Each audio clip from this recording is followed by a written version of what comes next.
I hate to come off as the guy that's like, I know more than you. It's pretty important to work with professionals who specialize in disability and special needs planning. And here's just another reason why. Today, I met with one of my clients and his attorney. Very clear that his attorney is awesome. Knows his stuff, a true pro. As part of the conversation, we discussed the pain point of there not being enough SSI and SSDI to pay their son's rent. And I mentioned how I understand that the Son's Special Needs Trust cannot pay for rent without triggering in-kind support and maintenance, or ISM, which would reduce his SSI. To which the attorney, very perplexed, was like, what? What are you talking about? Like, of course it can pay that. And I said, well, that's what I'd like you to confirm here, because it's always been my understanding that a special needs trust cannot pay food and shelter. Hence why it's called a supplemental needs trust, supplemental to public benefits. He said, no, that's not the case. We had a junior giving that information. I'll confirm that. To which I said, yes, please do, because I'm pretty sure that's the case. After some silence and some research, he came back and said, okay.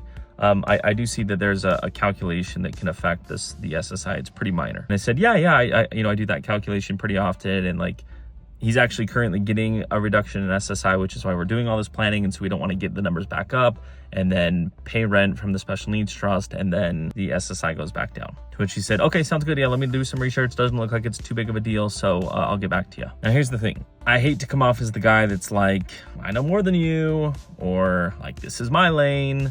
But like, it kind of is. This is my lane. This is what I've built a career doing. And the attorney rightfully said, like, man, this stuff is crazy. Like, how is anyone supposed to know this? To which I responded half jokingly, well, it's what keeps me in business, to know this stuff. So when I bring it up to other professionals where we're all collaborating together for the benefit of the client, like, this stuff has to be right. It's facilitated if the other professionals specialize in this. That's not always going to be the case, which is why I'd like to think that hopefully sharing some of my expertise and thoughts can help the situation. But imagine not having anybody on the team who specializes in this. Things would be missed forever.